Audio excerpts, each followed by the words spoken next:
Welcome to the Fearless Female Entrepreneur Podcast. I'm your host, Katerina Kormas, mindset and confidence coach for fabulous women just like you. I'm here to help you attract in more of what you desire in life and business. More wealth, more joy, success, confidence, soulmate clients, and all the abundance you can imagine. This podcast is all about your evolution to becoming the woman that has all she desires. This is where you become untethered from the fears and the doubts and the limiting beliefs holding you back right now, and instead embodying the mindset, beliefs, thoughts, and actions that will bring you to your next level goals, dreams, and success. If you're ready to step into your next level confidence and fearlessly create the life and business of your dreams, then you're exactly where you're meant to be. This is where you get your weekly dose of paradigm and mindset shifting insights that will help you change the way you see yourself and all you're capable of manifesting in your life and business. So if you're ready to get started, let's begin.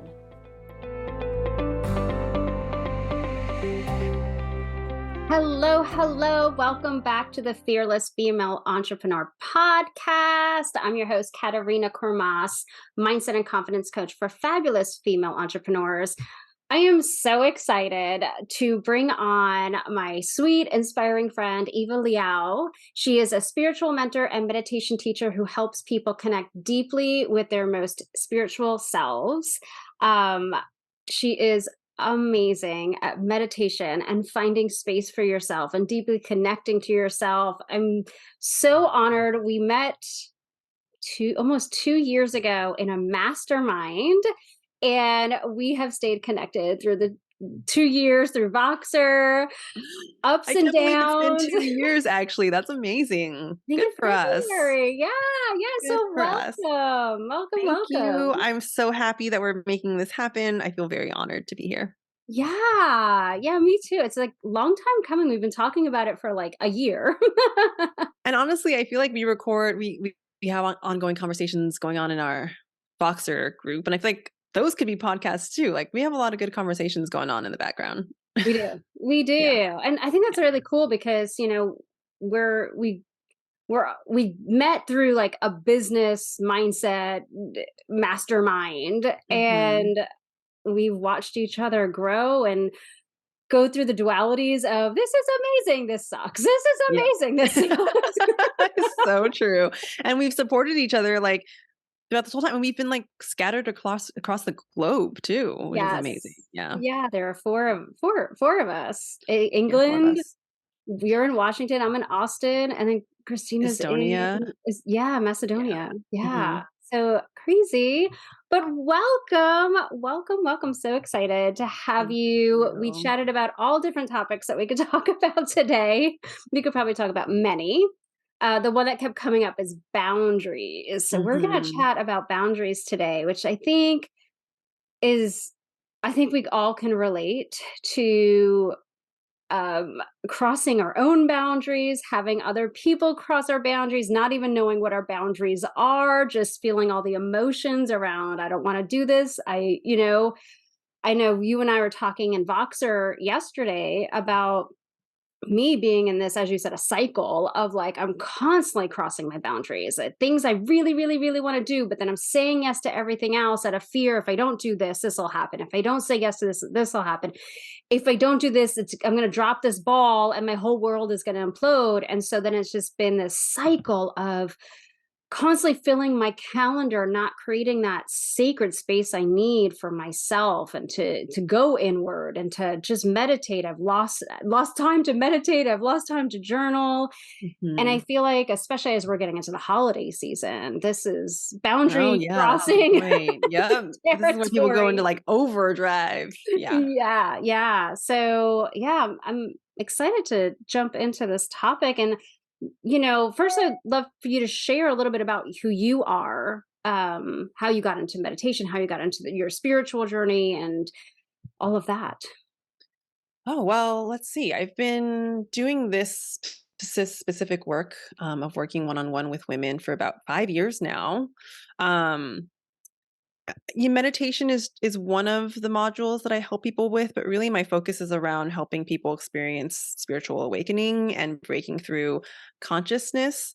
And I think that work started with, I think where it starts with a lot of people, um, a sort of rock bottom for me, childhood trauma, and realizing that I didn't know shit. Mhm. Hopefully, can I curse on here? I Yes, didn't realize. absolutely. Okay, Yes. cool. Yeah. Sorry. So, I think there's always those moments where that are very humbling and, these rock bottom moments, where, well, at least for me, I thought I knew I was in control of everything. I was trying so hard to control everything. I thought I knew everything. And then I like hit a place where I was really miserable and unhappy and living in New York City. And my then boyfriend had cheated on me with one of my like best friends. And I was like, and all these other things had happened simultaneously. And I was just like, what is this life that I'm living? And I was not being very in integrity with myself. And that came from a lot of like insecurity and childhood trauma. So, um, that, that to me is a spiritual awakening where you can start living from the I don't know mind, and you can say I'm humbled enough to be open to be shown a different way, that it's going to go for me beyond logic Mm. and strategy, and really living more from my heart and my deep connection to spirit and to source. Yeah. And it's just been a long unraveling since then. Yeah. I think you bring up like a lot of times it's the further you disconnect from yourself, that's the further you get, it's kind of like all of a sudden you get drawn back. Like it's kind of like you've reached the end of the tether and Hmm. you have to find your way back. It's the only way to move forward. Well, I think what happens in my experience and what I've seen happen for other people is that, like, if you don't listen to the nudges, meaning like maybe your body is breaking down, which was also my case. I was like partying super hard in New York City, doing a bunch of drugs, like Mhm. not just living this really reckless, also fun, but mostly reckless life. So I wasn't listening to the nudges. I wasn't like paying attention to the signs and the clues. And for me, I think that like if you don't bring yourself back, the universe will Mhm. do it for you. Yeah. And at some point, that's where I think your crossroads is like if you're humble enough to listen and say, "Oh, I don't know," then you can bring yourself back. But if you continue to fight against and like the what like your reality is actually showing you that like things are not working, then you will just continue that cycle of suffering. And that's where I feel like we have a choice, is that are we going to listen or not? Yeah. Yeah. Yeah. Yeah. Yeah. So you found your way back. You found your way to listen. You found your Mhm. way, to go explore and see what else. Yeah. I mean, you asked me about meditation. I guess, meditation was definitely one of the first things because I was really struggling with intense anxiety back then. Like all of my friends labeled me as like the high strung, like girl who was always kind of like restless and constantly worried about everything, living from a state of just like fear. And I knew, and I don't know, sometimes you're just drawn to certain things. Other people might be drawn to breath work or football or something. I was really just drawn to the idea of like, wait, what if I can, what if it's me? What if I'm the cause of my own suffering? And actually, I can also be the answer to my own suffering. What if it's all mind made? And there was like a different option where I can actually experience liberation, and I could do that myself without necessarily having to, because it does come from within, right? You don't rely on anything external. That was so appealing to me. And so that's when I really started getting serious about meditation. And I mean, it really, let's see, what would I share, I've gone to like started going to like really long silent retreats, which were absolutely life changing. And from that process, I started meditating because I think I was looking for a lot of like, I would say what I call more like colonialistic answers of being like, oh, if I meditate, I'll be more focused and I'll be more clear and I'll be more relaxed and I'll have higher performance. And the truth is those things are all true. that's what I started, how I started. And if those are the things that bring you into meditation, I'm like, great. But the reason I kept meditating was because I discovered something so much more rich and delicious, which was that in that space of quietude is when I could connect with God, which was when I Mm. could experience the truth of my reality, independent of being over identified with my thoughts, which are just not real most of the time. Yeah. So now meditation for me has become such a spiritual experience of going from doing into being and experiencing the magic that is available when we're actually present with ourselves. Um, and so much of that is about like also understanding like our body and learning how to be comfortable with our body, which I will tie into our discussion about boundaries, because I think a lot of times boundaries is like the reason it's so uncomfortable, like why we're not good at it is because it's scary and it's freaking uncomfortable, and you have to say no to someone, and Mhm. you're afraid of disappointing people or all these different things, and then your body goes, oh, like I don't like this, and we don't know how to be with that, and so instead we contort ourselves in order to run away from the discomfort, because we're looking for that, like it's a short-term fix, right? Yeah. And so meditation, I think boundaries to me is very much a spiritual e- exploration. Meditation is very spiritual, and I think these things are all connected. Yeah. Yeah. Yeah, meditation is that's my form. Like I've tried breath work, I've tried them all. I do tapping sometimes, but meditation to me, I started when I was living in Manhattan. I went to a school called HB Studios. It's where like all the actors go to, Mhm. learn acting. And I remember I just wanted to take a yoga class, and I knew nothing about yoga. So I wound up taking a Kundalini yoga class, which is like Mhm. so different than any other yoga out there. And we did breath work, but it was like in those moments where you had to breathe in and just be in the moment. And it was the end of that class after you've moved and you breathe. And it was like the moment of like settling in. And I Mhm. just discovered that it wasn't just me clearing everything out. It was a communication. And it was interesting because every time I meditate, it's like your spirit guides are talking to you Mhm. in their own language that you understand while you're in the meditation. And then when you come out of the meditation, your human tries to make sense of what you heard, because what you heard makes sense, as in nothing you were ever worried about before you meditated actually matters at Mhm. all. And everything you were worried about and everything you think you need to say yes to didn't matter. And like there was this whole communication. And then you come out of the meditation going, how do I translate Mhm. Yep. that to this? But there isn't really a translation, but it is the most, everything just, you do get clarity, but from a different perspective. It's more like, oh crap, everything I'm worried about actually doesn't matter. And, Yep. so- and then you're kind of lost because you want to make sense of it, because like it does matter in my mind, but it really doesn't matter. Yeah, I mean, and I think that's because okay, what you're speaking to is so common, and like I kind of clients talk to me about this all the time. This idea of like they'll have some epiphany or some insight, right? And that's why a lot of people call meditation like insight meditation, is because in stillness you are able to touch into the answers that are always already there. But then immediately on the coattails of some kind of like insight, the logical mind will come in, and you can tell it's the logical mind because it's very like graspy and like kind of like loopy and How, we need loud, and how yes, exactly, and strategy. demanding. Yeah, and it's that energy. And I mean, really, it's just the challenge of like, well, which one are you going to give power to? Which one are you going to like put on the, not a pedestal? That's not really the right word, but which one you get to decide, I guess, which one you deem or you want to honor more. And I think Mm. it's constantly just the recalibration of. Eventually, I got to a point where I saw that that thinking intellectual mind was so full of shit. Like it's totally full of shit. Like 80% of the time. And so I started not giving as much credence to that. And then every time I followed the intuitive, insight that was coming from stillness, that brought me closer to everything that I wanted. Mm. So, you know, I want to be like very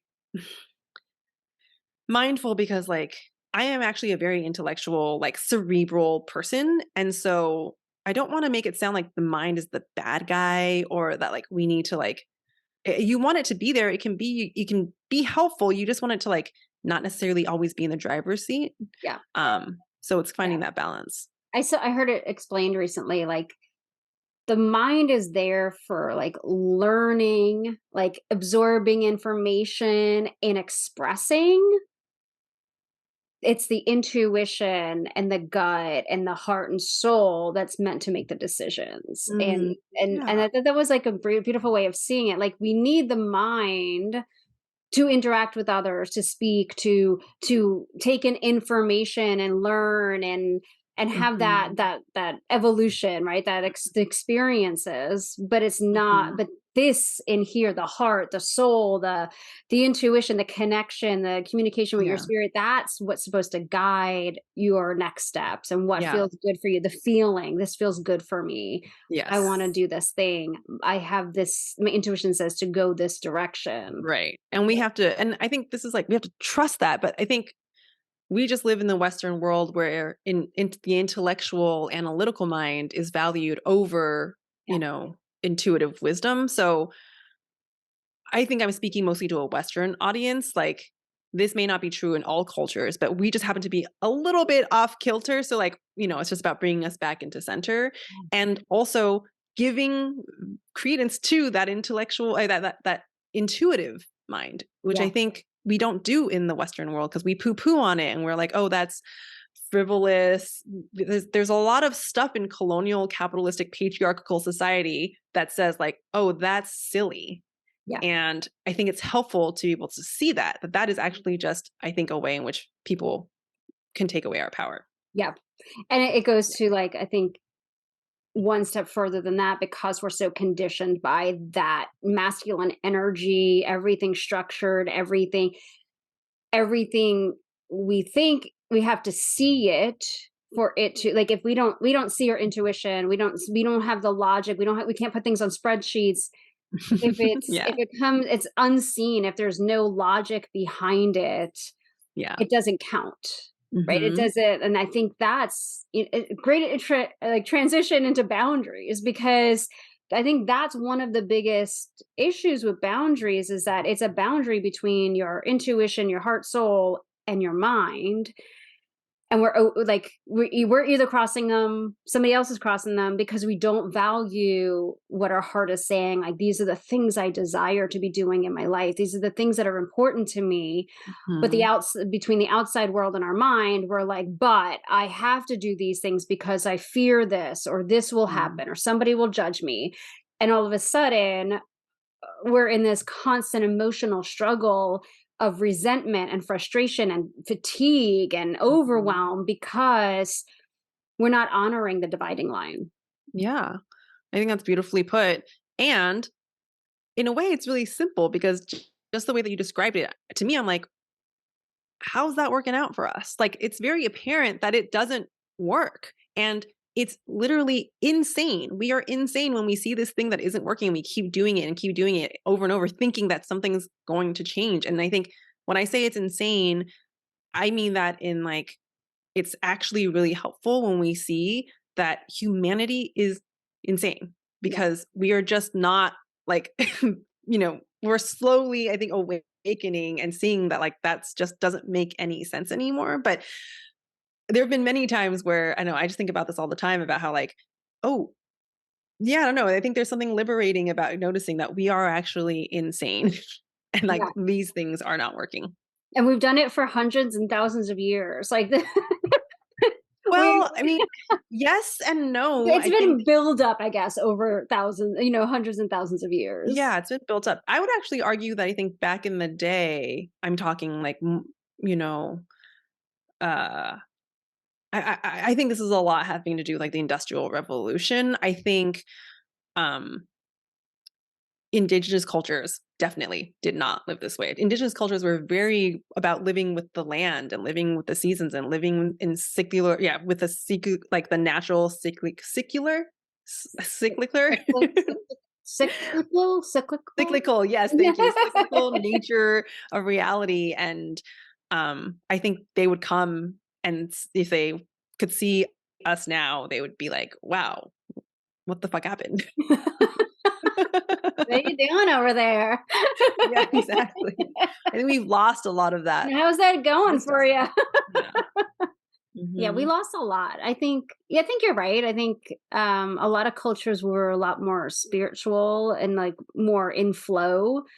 Um And in tune with themselves and trusted their own innate wisdom until it became beneficial for honestly like old white people to be like, no, no, no, don't trust yourself. Or we can even talk about religion if we really want to go there about how like, no, no, no, like don't trust yourself, trust some other higher power, or mhm. trust like the white man or whatever that says like this is the way that it needs to be done. And Yeah, we're stripped of that like internal knowing.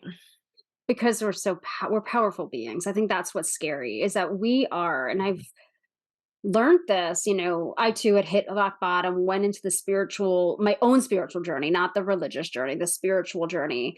And it's just if you really practice trusting your intuition, like you really practice, like if you really lean into what feels good, not the shoulds, not the headspace, not the fears, you literally are guided in every single moment. Like we are Mhm. so powerful. We have all the answers. And I think that's so scary for people to realize Mhm. that we have, we don't we don't need religion to have connection to the spiritual. We are already connected, right?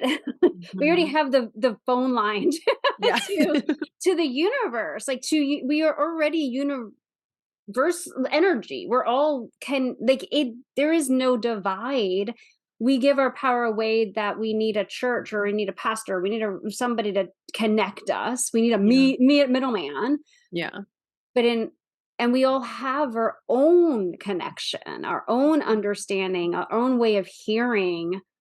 But I think that's really scary for people that we are powerful beings. Yeah. And I think that's like such a beautiful point. It's scary for sure to recognize our own power sometimes. Yeah. Well, for so long we've been told other people are more powerful than us. And Mhm.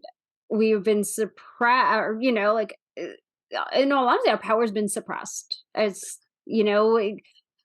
Distract yourself so you aren't connected to yourself, right? Distract yourself with buying gifts for people getting into Christmas, right? Like Yeah. go do this and go work 9 hours a day and go sit in a car for an hour commute and go do. And then, that's the way society tells us, like it's do, have, when really it Mhm. should be, do, have. Mhm. Yep, exactly. Yeah. Beautifully said. Yeah. So talk to me about your definition of boundaries. Oh, okay. So to me, actually, I don't this isn't like scientific. My own personal definition of a boundary is simply being very clear about your truth, about what it is that you want and what you need, and honoring that. Mm. So it really starts with being incredibly in tune with and connected with and aware of your own self and your own truth and your own needs. And I start there because I think there's oftentimes a negative connotation of boundaries of like, people will often say to me like, "Oh, I hate boundaries because I feel like I'm exhausted because I'm constantly putting up walls and having to say no." It feels like almost like this idea of like a limitation on life, and it feels like a lot of hard work because you're like, it just means I need to block everything and like protect myself all the time. Mhm. And I'm like, no, like a boundary is something that supports life. So if first and foremost you're thinking about, wait, what is my truth? What is it that I need? And what is it that I like that yeah, what is it that feels honest and integrity with my how I want to live my life? If you're thinking about a boundary as something that protects that and honors that, then it doesn't necessarily have to feel like it's taking away. It should feel like it's giving. Like giving you back your life, kind of giving Yeah. you more life force, more energy, Yeah. more time. Yeah. Yeah. So it's like if you are going back to like that definition, if you are clear about who you are, what you need, and what you want, then boundaries actually can become a lot easier because you know exactly why you're doing it. Like you're so devoted to your own truth that you're less likely to sacrifice yourself. Yeah. Yeah. Yeah. And I get how people can feel that way because it's like we really have to, especially in the Western world, right? A real unconditioning of like the first words that come up when people say boundaries is selfish, right? Because we have been conditioned to think we need to do for others first, right? Yeah. Our employer comes first, our kids come first, our family comes first. As Mhm. women, we have been Mhm. taught it can. So for us to connect, even to take the time to connect to ourselves feels selfish. Even like, and then you Yeah. get to know yourself and you're like, oh gosh, I don't like 90% of what I'm doing. And just realized that 90% of what I'm doing for others and not for myself. And I really don't want to. Then there's this guilt and this shame and Mhm. this, I can't speak up or I can't put that boundary up. And I think that's the hard because Yeah. it's hard to say no. I mean, that you never want, but it's hard because you're also unconditioning something you've been taught since you were born. Yeah. Yeah. So I think this is why I think boundaries work is spiritual work. It's self-love because again, it's deconditioning from everything that's not true, which is the idea of like if I say no, then I will lose love or I'll be disappointed or I'm not good enough or I'm a bad person. That's really it comes down to this shame of being like I'm a bad person. If I'm selfish, I'm a bad person. So it's like conditioning all of that and having the courage to live as a free person Mm. is also huge spiritual work. And the reason I think that this is so freaking important, and this is like the basis of so much of the work that I do, is that we don't want to be selfish. Because like we're told that we should, contribute to the world and that's where our worth comes from and blah, blah, blah, blah, blah. Mm. But I think the truth of our reality and what I have seen, like when I say like I've seen this, I mean like seen clearly as in like I went into the laboratory of my life and tested this out and was like what is actually true here is that when I am free, that is the biggest contribution that I give to every single person around me. Not the let me make myself small and contort out of like being a martyr even or out of guilt or not even because I'm not in integrity with myself. If I'm saying yes to something I don't really want to say yes to, I don't actually think you're helping anybody. You're actually doing more harm than good in the long run. Maybe you've helped your parent or your sibling or whatever, your kid in that moment, but there's a consequence of that over time. Is that, like you said, you get resentful. Um, all of these things happen. You get resentful. You forget who you are, and then like you lose your power, and then you don't show up well for your kids or in your job or for your spouse or whatever. You're paying a price. Yeah. Whereas if you again, get really clear on who you are and what you need, and you honor that, and then basically you're living as a free person, that embodiment of freedom is the thing that passes on freedom to other people. Mm. Yeah. So, like, it's, I guess, really what I'm trying to say is like, it's awesome setting boundaries because then you are actually helping other people. Like, if you want to be a good person and contribute to the world, then just be your fucking self. Like, Yeah. that is the biggest contribution that you can make. There's like, there's a benefit to that. Yeah. Yeah. Yeah. And I Well, get really hyped on that because I'm just um, like, we're just doing it all ass backwards. yeah. Well, and if you think about, I mean, the world, if you're angry and resentful and you go out into the world, then you're more triggered by other things, like other things that happen to you that have nothing to do, like somebody cut you off in traffic and all of a sudden you're like, "Ah, this person," but really underneath it, it's like, I don't even want to go to this place, or this person disrespected me. And the disrespect is probably another boundary that you didn't set, that somebody crossed. And like, Mhm. and it just starts to bubble up. And then you have a society that's angry all the time because they're always trying to say, they have to say yes. And they're doing things Yeah, they don't want to. And they're committing, yeah. over committing, and they're tired and they're not connected spiritually, and they're Totally. not living life. And I think that it's been like a ripple effect, but as you said, it could be a ripple effect backwards. It could be a Mhm. ripple effect that we all start to just say freaking no. I Yeah. remember the first time I realized I could say no. It was years ago. Somebody invited me to one of those like pampered chef parties. It was a friend. I don't know what that is. It's like one of those MLMs, you know, like, Okay, okay. and so, and I had just gone to somebody else's, you know, MLM party, and like, and I remember laying in bed going, I don't want to go. And Mhm. it was a really close friend of mine, and I'm like, what would happen? I'm like, she's not going to be friends with me. She's going to be mad. I don't want to go. And it was the first time I actually called somebody last minute. I was like, I'm not coming. And she Mhm. actually was mad at me. But at the same time, I was like, oh, that feels so good that I didn't have to go. But Yeah. it was just like, I couldn't believe how much I spent hours worrying about she's not gonna like me, she's gonna be mad at me, I'm a bad friend, how horrible, I should support, and like it went on for hours until I realized like I just don't want to go. Yeah. And then Mhm. I always remember that moment of being like, oh, I can say no to things. That's it. I was like, what else? It was kind of like, what else can I say no to?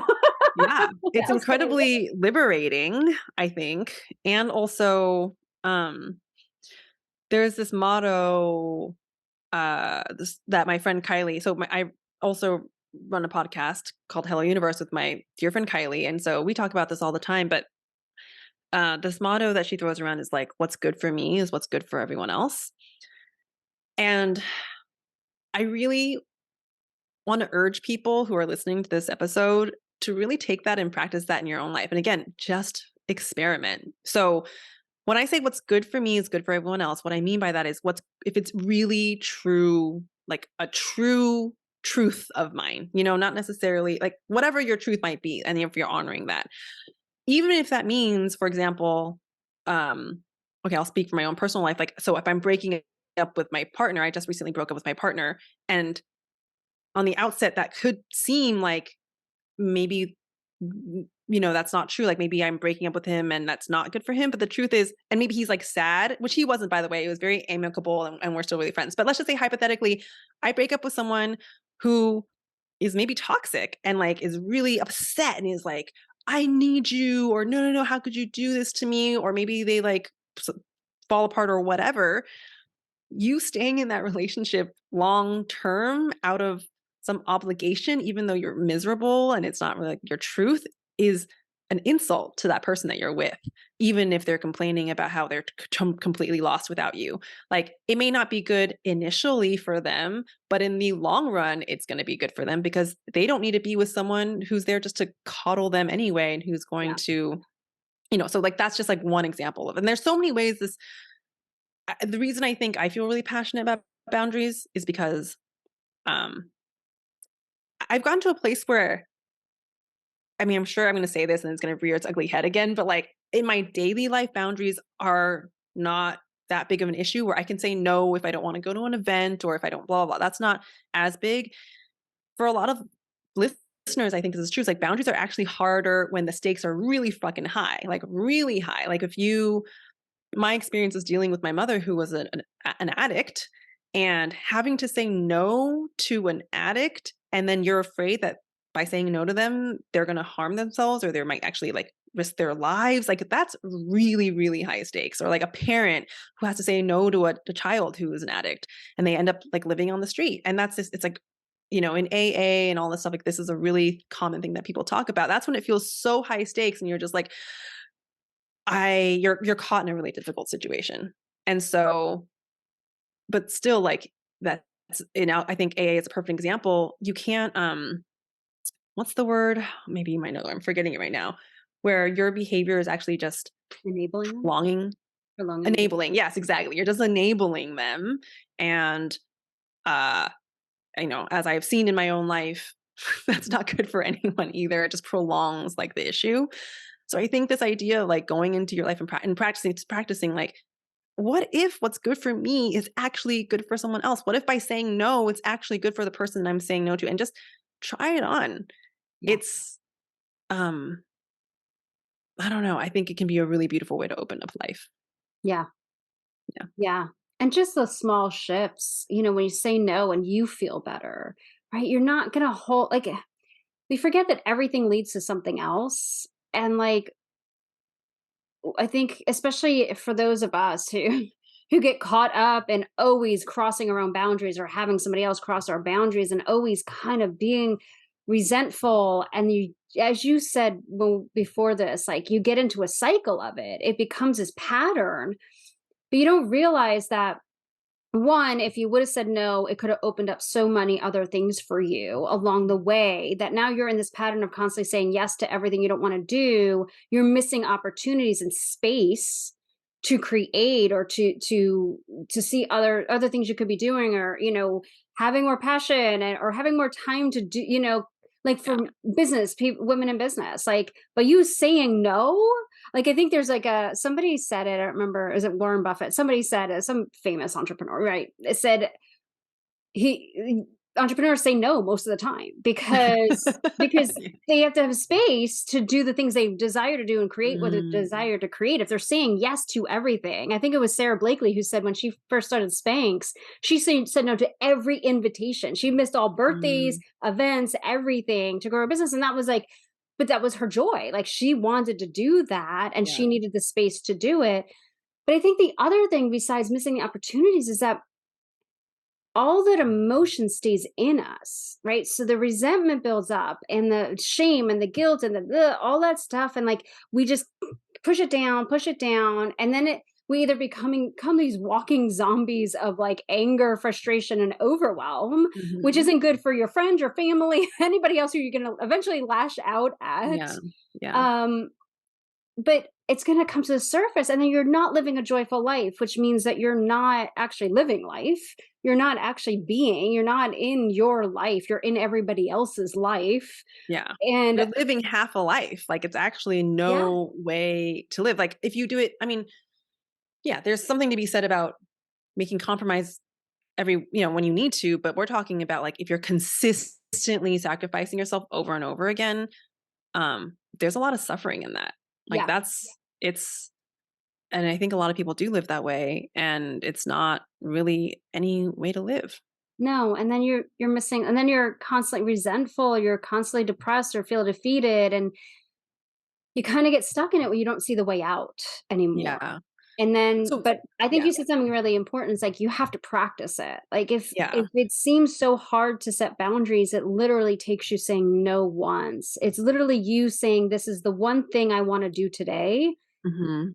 and I'm going to say no to everything that's going to keep me from that thing. I really want to talk about, okay, so like, what do you do though? Because it's not just like, oh, hey, let me say no, and that's it. To me, what I really want to share is about the nervous system and the body, Yeah. because Hmm. boundaries work is all about nervous system work. It's like, so for someone who's listening, who's like, yeah, this sounds really great. I know that I need to say no, but the problem is it's really hard. Katerina, like, it's really hard. What do I do? And it's uncomfortable. And that's where I think the practice lies, Hmm. because yeah, it is hard. It's uncomfortable. Like, I think, Yeah. and I think you spoke earlier about how, when you and me and everyone, when we cross our own boundaries, it's because there's fear there, right? Like, there's fear of scarcity. Like, if I don't do this thing, then I'm not gonna be able to pay the bills, or I'm not gonna have this person as a friend, or my boss isn't gonna give me the promotion, or whatever it is. There's always like some sort of fear there. And so, and what I have found is actually, well, where do I want to start? Do you mind if I talk about the nervous system for a hot second? Yeah. No, Okay. absolutely. The nervous system, let me try to break this down in like really like basics. Some of your listeners might already know this, right? So we know that there's fight, which is where we like, there's fight, flight, freeze, and fawn. And I think all of this can be seen in our boundaries. Fight is when we get like really intense, and we get really defensive, and actually we might put up like a really hard, overly rigid boundary, which is also something that I see a lot of people, like, our boundaries get too rigid because we're like, no, no, no, like, I need to constantly like protect myself. Hmm. There's flight, which is like, nope, I'm just going to run totally in the other direction. There's freeze, which is when I'm like numb and disassociated and like can't really be in touch with my emotions. And then there's also fawn, which comes up a lot in boundaries. Fawn is really when we like acquiesce and basically say people please, Yep. so that we avoid conflict and disappointment and discomfort, right? So it's helpful to notice actually what's happening in your body when you feel this discomfort. Because if you can pinpoint, if sometimes just the awareness is helpful enough to be like, oh wait, I'm experiencing like a reaction that's beyond my mind. I kind of just feel this feeling in my body where I'm either frozen and I don't know what to do, or I'm fawning and I'm saying yes when I really mean to say no, or and all of these things. And so um when we I think for a lot of us, when we set a boundary, saying no is just like the first step. And sometimes that can be really hard. Um, but sometimes that's like the easiest part for me. For me, the saying no is the easiest part. The second piece of the boundaries is like actually like what comes on the coattails of saying no is like it's what one of my clients, she calls like the hangover. It's like the, oh no, I said no and now I'm freaking out. Like very similar to your story, right? Your friend wanted you to go to this like MLM thing and well actually no, I guess in your situation you said no and you were like, no, that felt really good. Well, Right? but before I said no, the knowing I was gonna say no was Yeah. the, "Oh my god, all of these the world's gonna come crashing down, I'm gonna lose this friend," right? Like the Mhm. yeah, that Yeah. and then afterwards, I mean, waiting for her response, I was in that like, "Oh my god, we're never gonna be friends again, she's gonna be so mad at me, and this is Yeah. forever," you Yeah, know, that like this discomfort sucks. piece, right? Yeah, Right. So I think what I generally like to help people with is like this other piece of like, yeah, you've said no, but also how do we take care of ourselves when we've actually said no and I feel like so on edge or I feel so uncomfortable. Um, because you mentioned resentment earlier, and Brene Brown has an amazing quote about boundaries, and she's like, choose discomfort over resentment. mm, Which I think is really true because I rather choose discomfort over like long-term resentment because resentment is exhausting and yeah, I really don't like it. So, but okay, so let's just say we choose resentment. I mean, let's sorry, we choose discomfort. How do we actually um be with this discomfort in our body? And that's where I think working on our nervous system is where a lot of the healing can take place. It's yeah, saying like, can I make space for this discomfort while knowing that I'm still safe, yeah. that I'm not actually, that like the world isn't going to come crashing down on me. Yeah, I think it's recognizing like resentment's going to linger and that's going to eat at you. Whereas discomfort is just you regulating your nervous system. It is you done something different that the old version of you that would never say no would never have done.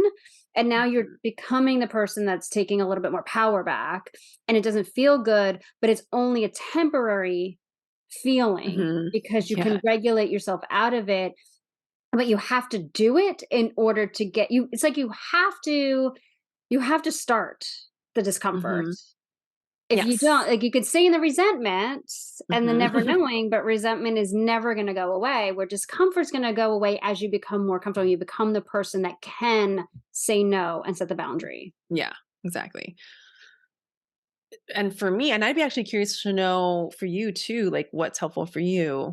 But for when I talk about like, okay, well, how do I be with discomfort? It's all about, it's not a mind thing, it's a body thing. It's like, how can I come back into my body and experience what it feels like to like the sensations of my body rather than just the stories that are in my mind. And so I need to be able to like, I have to have the skillfulness to feel the sensations, what's going on in my body. Like, okay, my stomach is really tight right now, or like, oh, I feel like there's just something. It's always in my throat. There usually is like a thing clogged in my throat. And when I talk about being with the body, it's like, no, like I can make space for this. And it's not this like white knuckling, like, oh, I'm gonna go in here like an MMA fighter and just like tough it out. It's like you meet that edge and then you soften into it and you're like, oh, I feel like a frog in my throat. Can I like let that in and experience what that feels like and be with it and not have to judge it and have this experience of being like a human being, which is a lot of times just like little minuscule sensations that are in our body. And to completely feel that without needing to be afraid of it, you will find that when you don't resist it, it will move and it will change. And then it's just the practice of learning how to skillfully feel discomfort in your body so that you can actually let it pass. And Mm. then you do this like a bunch of times. I mean, I don't want to like oversimplify it because sometimes, yes, it takes practice and if it's like a really big trigger, then it might take some time. But also like I really do feel like if you practice this over time, your nervous system gets regulated and it says like, oh, I said no and I thought my friend was gonna like not be my friend anymore. But then I came into that my body and then that fear went away and turns out, hey, I'm still safe. And now I have all night free and I get to just like live my life and I feel better for it. And you just reprogram your body and your mind to be like, wait, it's safe for me to say no when I want to say no and say yes when I want to say yes. Mm. Yeah. Yeah. So, Yeah. and to me, that comes like through meditation too. Well, and I think also like, for those that, because I know for me, the body part, I can't just because especially with somebody with high anxiety, right? So Mhm. I freak out and then like, so for me, I might add a mind part, a Mhm. story, like either a mind part or a habit part. So like if I just said no to something and I'm feeling like, oh my gosh, what if I missed out on this? What if this happens? What if this happens? Like obviously like take a deep breath, like feel into it, but also go pair it with something. Like go pair it with something that calms you, like a cup of tea, like be in the moment. Mhm. And then, then you can add the mind. It's like a layer. Then you add the mind piece of like, what did this allow me now to do? That I said Yeah. no and I'm freaking out. But what is Yeah. the opposite? What did it give me space back to do? So it's like Mhm. the little layers because I know for me, again, it's triggering fight or flight. Mhm. And I mindset spiral will go straight there. But to calm in my, if you're struggling with really being like, it's a safe feeling, it's safe for me to be discomfort. It's safe. Mhm. Sometimes you can't get yourself to feel safe in that Mhm. discomfort, Mhm. especially if your mind's going, oh my God, what did I just do? Oh my gosh, what did I just do? Oh, what if this, and you can't get out of that. It's like pair it, go like have a moment, go take that space back to Yeah. meditate, Yeah. but then also say, okay, but look what this gave me back. How did this give me back my power? Yeah. Yeah. I think you're making like such a good point, right? Because I think it really depends on where we are. And I've totally been there too, where like mine, I'm so maybe I'll be in a place where I'm so like anxious or my nervous system is so dysregulated that I don't have access to my body. And Mhm. so sometimes like you were saying, like a cup of tea or a a loving thought can be the entering point Yeah, in. And so yes, like yes, 100 times yes, right? Whatever it is that I think helps you feel that safety. Um, and if you have a hard time coming up with like the positive thing to say, I sometimes will just like take my hand and put it over my heart and just close my eyes and when I take a deep breath and I have to remind myself like I am safe. yeah, And if you say that to yourself and it brings you relief, it will show you ways in which you are believing that you are not safe, which is good. You want the unconscious to come to the conscious level because yeah, that's the first step of like healing anything, right? So it's, yeah, I think there is, I think, what do you call it? A visceral proponent to that, like the hand over your heart and like mhm, the contact of like hand to chest or something like that. But I think it's about so much about identifying why it is that we don't feel safe and then seeing if we can cultivate that safety from within rather than again relying on an external factor to bring yeah, us safety. yeah, Like yeah, like a friend's love or like some payment of money or yeah, yeah, yeah, yeah. yeah. Instead of going and grabbing the phone and asking a friend, "Is it okay that I did that? Is it okay that I did that?" and waiting for the external validation, Yeah. it's how do you trust yourself to do it because you're the one taking the power back for yourself. You can't take the power back and then give it away to somebody else at Yeah, the yeah, same yeah, time. yeah. I mean, I get it. Like, I will message you all the time and I'd be like, "Hey, I do need validation," right? Yeah, Sometimes yeah, that'll yeah. happen and that's helpful too. And so I think it's subjective, like depending on what you're but ideally, I think it's nice when you can find that for yourself. Yeah. It's funny, I think of I don't know if I think it's like Reddit or something where people like, "Am I the asshole?" and they talk about like how they set a boundary by telling their in-laws they couldn't come visit or whatever, and Mhm. it's like, you shouldn't need like Yeah. 49,000 people to tell you if you're the Mhm. asshole or Yeah. not. Yeah. You What should if just be you, okay with setting the boundary because that's what you felt like. yeah, like what is your truth and can you honor that? And you don't Yeah. need to like explain it away or look for a million reasons why. Yeah. I Yeah. think I forget that we're like these master storytellers and master creators. And even the idea of not saying no or saying no or setting the boundary, we've told a story around it, right? Like Yeah. it's not truth. Like nothing is ever really truth, right? Like everything is just what you say it is, what you believe it is. It's just anything you say can be truth. You Mhm. just pick and choose what you want it to believe. Yeah. So you choosing to say I no longer want to do this thing. I want this time to myself. I want this is whatever it is, whatever that boundary is, you're just changing the story. But the problem Mhm. is when we've told ourselves a story so much, and the stories that are rooted in the fear and the doubt and the scared and the judgment and whatever, that gets rooted right into your nervous system. It gets rooted basically into your DNA. It's a wiring. Mhm. And it's Yeah. literally connected to every other story you've ever told, connected to every other story. And the longer you tell those stories, right? If this story has been going on since you were 5, that you couldn't do these things, and you couldn't say no, and you had to do what other people told you, whatever it was, it's going to be more and more uncomfortable because you're unwiring so much, not just the story about that one boundary, you're unwiring the stories that have been connected to every relationship you've had, Mhm. every employer you've had, every time you Mhm. never said no because you kept telling the same story. So that moment of discomfort, I don't know if this brings comfort, is the moment you're going to unwire all of that. And so Yes. that is, and that's Yes. why I say it's so hard because the initial time you stand up for yourself and you use your voice and say, and take back your power, it is like a shock through your whole system when you Mhm. haven't used your voice or it's been a long time or you've been telling the story.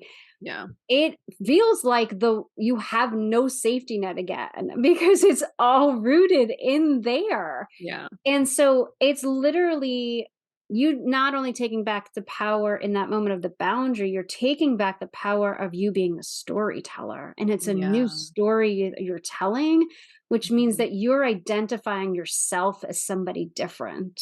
Mhm. And Ooh, that that's is so, and it's the what I call the becoming process. In order for mhm. you to become the person that does more of what she wants to do, Yeah. you have to become her, which means you have to be unbecome who you were Yes. before. And that is like and that's where people go back because they don't realize that first moment of discomfort is the biggest wire cut.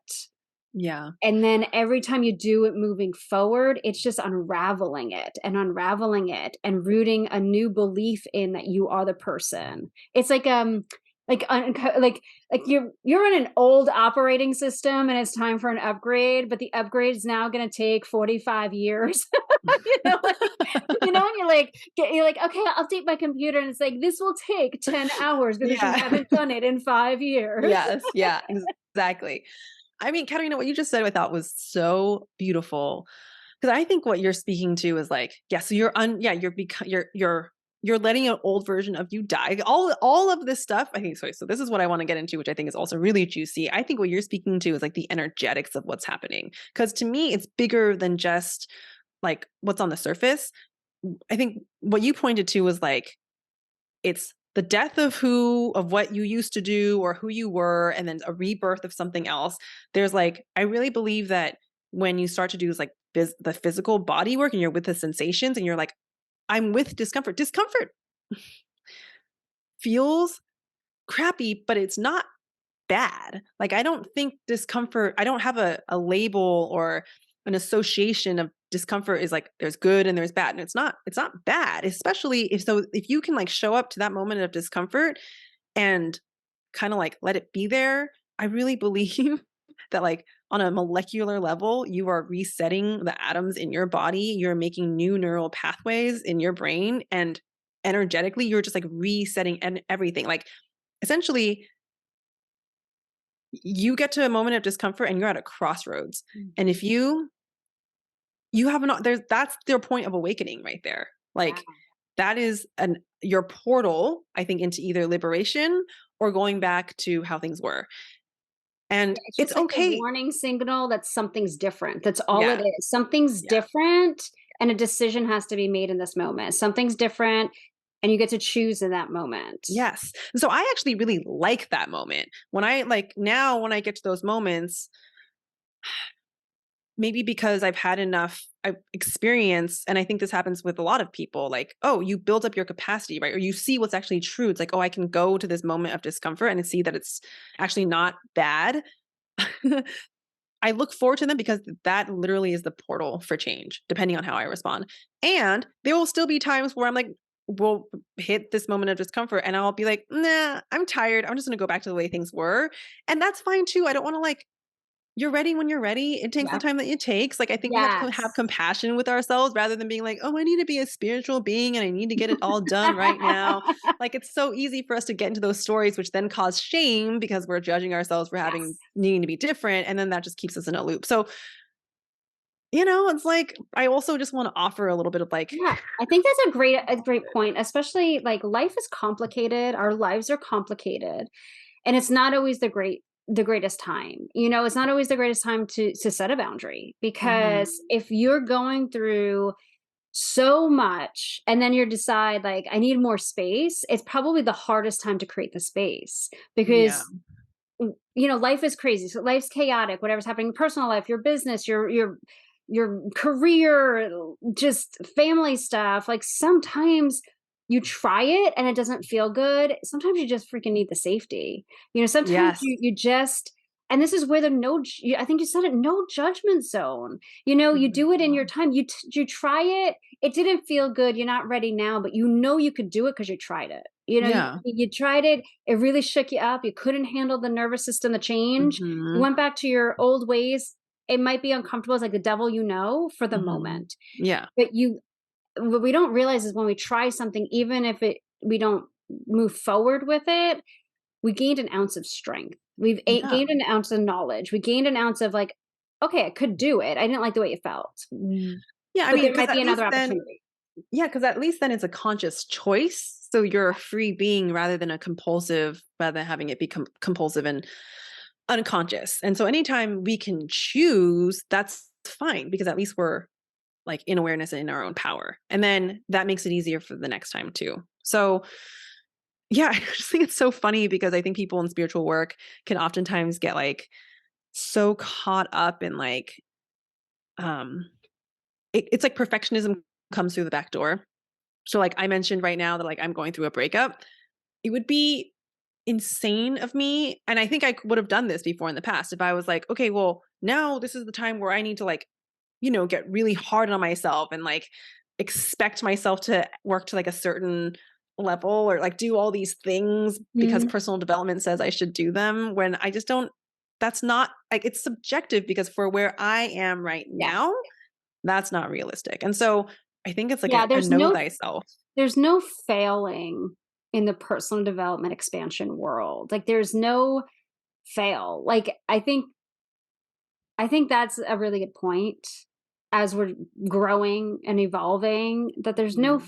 failing. There's no like I am not a spiritual being because I was unable to set my boundaries and I was unable to meditate and I was unable to Yeah. do these things and I'm a horrible, it's never going to Yeah. happen for me and Yes. whatever. There's just I think that's such a society condition of success and failure when in life there's no such thing. It's Yeah. just a process of evolution. You're always learning, you're always growing, even if you're not consciously doing it, right? So like you don't have to consciously say, this is the time I'm gonna set my boundaries and I'm gonna do the things I love and I'm gonna do start to meditate. Like Yeah. just because you don't do that consciously, like it doesn't mean you're not growing because you just are. Like you just are evolving in Yeah. some way. And Yeah. then eventually it becomes an outside action you take. Yeah. Yeah. You're ready. And I think if you give yourself less pressure, it'll actually happen more organically. But if you're giving yourself a lot of pressure, you're basically just blocked. Yeah. Yeah. Yeah. So it's subjective. And I think you have to know your window of tolerance. Like this is all about being present enough with yourself to know, do I need this now? Or do I need this? Do I need boundaries now? Or do I need to just like, that's too much for me right now. Let me just see whatever I can do to make myself feel safe. Maybe that's what I need. And then your window of tolerance is like, sometimes you'll be able to go up to that discomfort and I just had this visual of a slide and you're like, yes, discomfort. Whee! And you're just like going down the slide and you're like, I'm just going to fucking ride this wave because I'm here for it. And sometimes Yeah. you're not going to have access to that. And your window of tolerance is going to be a lot smaller or whatever. And then you say, no, that's just like not for me. So Well, and I yeah. think the other thing to remember is that you are shocking your nervous system, right? So, if you realize like I have no time in my schedule for myself, like nobody's telling you to like say no to everything so you have a whole day to yourself. Like it Mhm. starts with like the stupidest little things like the self-care like paradigm, right? Like it could just be I'm going to spend 10 minutes reading a book for myself. I'm just going to go for a walk for 10 minutes and I'm going to block out that time and say no to everything. Or I'm Yeah. not going to show up, answer emails or social media or whatever for the next hour because that is my time. Like you Yeah. start with the smallest things. Like I think that's one thing like we have to remember in this world is that because we are dealing with our nervous system that when it puts us in fight or flight mode, it's literally our body saying we're going to die, like Mhm. survival, survival, survival. Don't put yourself in that immediately. Don't like Yeah. jump all in and go Yeah. all in. Mhm. Literally find like, okay, we're going into holiday time. Like Ooh, yeah. there's so much like there's emotion, there's family, there's gifts, there's obligations, all this stuff. Just set one boundary. Set your goal that there's gonna be one thing I do not want to do this year for the holidays and say no to that one thing. Or I never have time for myself during the holidays. Well, then you set aside one day for yourself. That's how you start to Mhm. then take your power back. It's a Yeah. whisper first, Yeah. and Yeah. then you can use your voice louder. Yeah. And I will and I to add to that, I will say that again, it's super helpful to think about like we do say no, but it's also the reframing of like what are you saying yes to? So like if you Mm, want to go for that walk, because I think people get exhausted by being like, okay, I'm just gonna say no to everyone else. Again, it's like I get that yeah, energy of like, I can just like block everything out. It's like, no, you're not saying no to everyone else. You're saying you've already said yes to a 10-minute walk. And that mhm, feels to me more expansive and more life-giving. It's like essentially you're not on the defense all the time. yeah, Like being it sucks to be on the fucking defense all the time. And so I don't want people to do that when they're thinking about boundaries because yeah. you will be drained by that. That will drain you over time. Well, think of it as a Uh, dentist appointment on your calendar. Like, you can't cancel because they're going to charge you. Well, the yeah. same thing happens if you say no to that 5 minute, 10-minute walk. It's Mhm. going to cost you anxiety, frustration, Yeah. overwhelm because you were really looking forward to the walk. Yeah. So you're letting Yeah. yourself down. And that's the cost is the emotion and the frustration and the resentment that comes with Yeah. that. Yeah. So I like the way you said that. Like you're saying yes to a Yeah. little bit of time for yourself. You're Yeah. saying yes to And something you're really excited about, which is never wrong. yeah. So like, and even with that concept of like, okay, so yes, there's a price that we pay. So if we say no to the walk, we're going to feel resentment and tired. But also, what are you saying yes to on the walk? You're saying yes to peace. You're saying yes to clarity. You're saying yes to nature and fresh air and ease and time to myself. And like, when I say that, like, I'm fucking stoked. I'm excited Yeah. Yeah. about like, it's a feeling that makes me feel again like there's a life force behind that. Um, and it's very life-giving. Yeah. And it's Yeah. addicting too, because then you're like, I want to do more of this because it makes me so Mhm. happy. So what am I going to do tomorrow? And Yeah. you know what I really want to do tomorrow? I want to paint ceramics or I want to Yes. like, and I'm going to say yes to that because this feels really good. Yeah. And yeah, I mean, for me, it's like my soul well-being is so freaking important to me, um, that I think it's become easier for me to set my boundaries because I'm just like, I know from experience, and I think experience is the most like more important than anything intellectual, but like I know from experience that when I have set aside time to take care of my soul and my body or whatever, because I need a lot of alone time. Mhm. When I do that, it's amazing the ripple effects of that. Yeah. Like, uh, it just feels like I am able to give so much more back, and I'm like so much more available for all of life. Not less available. That's what other people think. They're like, if you say no, you're less available. No, no, no. If you overextend yourself, then you're less available. If you are in resentment, you're less available. And available for the right things, not available for everything. All Yes, of a yeah. sudden, yeah, you're more discerning on what you are available for, because if you're just kind of euphoric in a way, like, "This feels good, Yeah. I wanna be in a good energy." But it is because it's interesting. I don't actually like it when I'm not available for life and for people in my life. That actually doesn't feel good to me. And I find, well, if I want to be available for them, I actually need boundaries. Like that's the paradox of it all. The other thing I want to say about boundaries really quick is that it's so we've talked a lot about like saying no to things in terms of like time and action. I think there's a bunch of different kinds of boundaries. There's like boundaries in relation to how we spend our time and our action and our efforts, but I think there's physical boundaries, there's Mhm. emotional boundaries, and then there's also like energetic boundaries.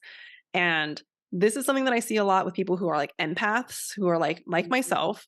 We have poor energetic boundaries and we just fucking absorb everybody's shit thinking that we're being like these really wonderful, empathic Helpful, and we're people. yeah, Yeah. yeah, yeah. Yeah. Mhm. You need to have energetic boundaries. Like this is again for all the people that they're listening who are like, wait, I'm an empath and I feel like I take on a lot of stuff. Like, so this is just like the tip of the iceberg. Like, we're just getting the tip of the iceberg. There's a lot more to be explored here about like your physical boundaries and also um, emotional boundaries, whether or not you can feel connected to people. Yeah. And like, so a healthy boundary is when we feel both connected and protected. So it's like you can give love and you can also receive love.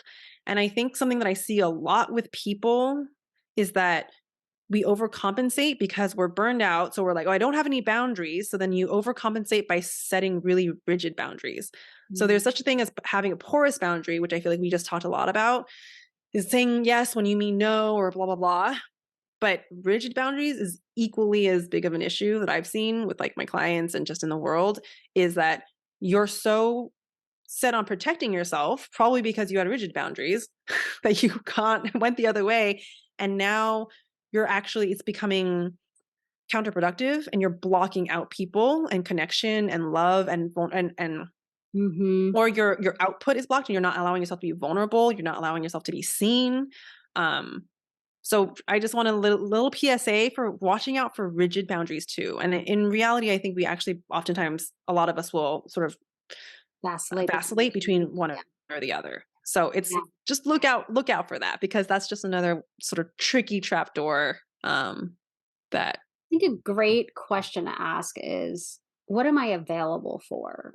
Like, and that goes from time to emotions to energy. Like, I know a lot of times, like, what am I available for in terms of people's drama? I'm not available for people's drama. If it's not gonna fuel my soul, I'm there to listen if somebody needs help, but I'm not there to Mhm. take it on, right? Yeah. Like, I think that's a question I like to ask myself. What am I available for? And you can Mhm. ask yourself every day, what am I available for today? And like, because I think we also forget that every day we don't always get the same amount of energy every day. Mhm. We like every day we wake up, and if we're overwhelmed or we're sick, we're available for less. We're available for less in terms of like, I can only help the people be here for my dog today because that's Yeah. all I have availability for. I don't have availability for the family, the friends, whatever, right? But Yeah. another day I might wake up and be like, okay, I have the availability, I have the energy, I have the space to take on a little bit more. And so Mhm. I think that's a great way to kind Yeah. of start the assessing process of to get over like the rigidness or the non-rigid, right? Like from Mhm. what am I available for, and allow it to be a moment to moment thing as opposed to I got to set it now. I got to shut Mhm. it all down now because every day is going to be totally different. Yes. That's such a beautiful point. Yeah,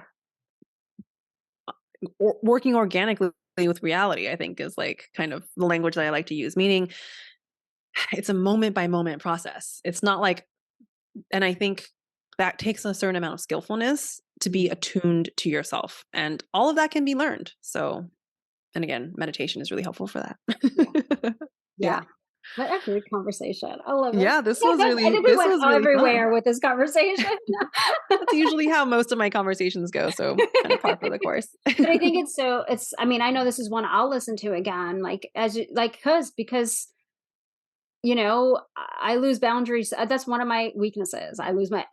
I'm all over the place with letting clients cross my boundaries, employers, everybody crossing my boundaries. Yeah. I need the reminder to come back.